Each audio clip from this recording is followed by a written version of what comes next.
Alors bonsoir camarades. Je vous apporte le salut fraternel du syndicat FO Lycée Collège du Nord et de la FNEC du Nord. Le service public d'éducation nationale subit sous Macron, comme ses prédécesseurs, un démantèlement vers une privatisation galopante. Oui, à l'éducation nationale, on externalise des services comme la gestion du remplacement ou l'entretien des locaux. Et on multiplie les emplois précaires. Oui, on y pratique le management par objectif, les diagnostics partagés et l'individualisation de la rémunération. Oui, on y décrète des zones franches, comme à Marseille, pour y expérimenter la déréglementation des droits des salariés. Tout cela est la suite logique d'un enchaînement de contre-réformes cohérentes. En 2014, en août bien sûr, un décret, dit Hamon, redéfinit les obligations réglementaires de service des personnels dans le cadre des 1607 heures et fait exploser leur charge de travail. L'application de PPCR, Parcours professionnel, carrière et rémunération, dès 2017, allonge les carrières, entérine le blocage des salaires et instaure une évaluation arbitraire et infantilisante.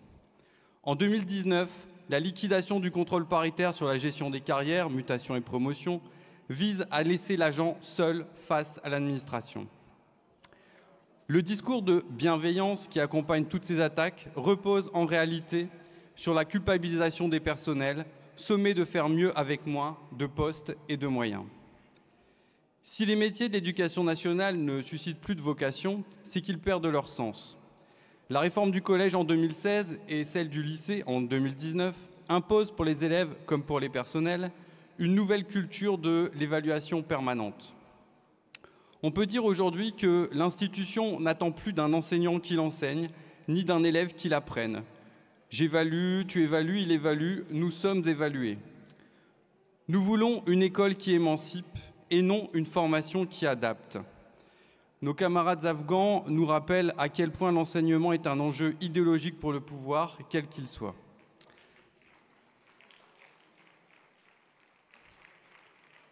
Enfin, dans l'éducation nationale, comme à l'hôpital et ailleurs, la pandémie aura révélé les ravages des politiques de rationalisation et de mutualisation, la pénurie qui ne dit pas son nom.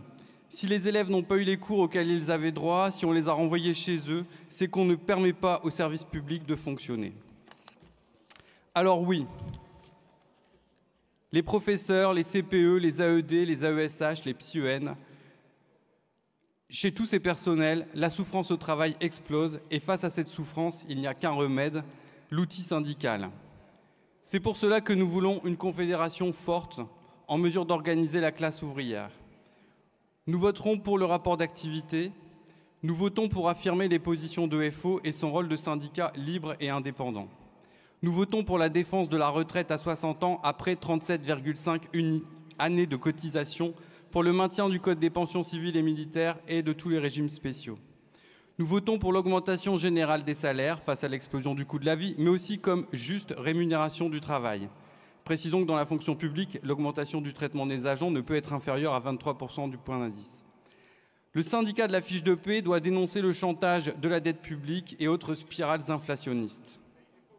Nous votons pour un code du travail plus protecteur des salariés et pour le renforcement des statuts des agents publics. Nous votons pour la défense inconditionnelle de la sécurité sociale et des services publics qui, en tant que patrimoine de ceux qui n'en ont pas, sont le véritable ciment de notre République. Nous votons pour le refus du dialogue social, de la concertation, de la consultation et pour la négociation sur la base des revendications. Nous saluons le camarade Yves Verrier qui, en tant que secrétaire général, a porté avec rigueur et intégrité les mandats confédéraux. Chers camarades, nos résolutions, celles que nous adopterons, portent bien leur nom. Elles nous engagent à nous battre résolument, avec détermination, et à nous efforcer de créer le rapport de force, y compris par la grève, y compris générale, en cherchant l'unité derrière les revendications pour les faire aboutir. Camarades, ensemble, continuons à résister, revendiquer, reconquérir. Vive le SNFOLC, vive la FNEC FPFO, vive la CGT Force ouvrière. Merci Guillaume.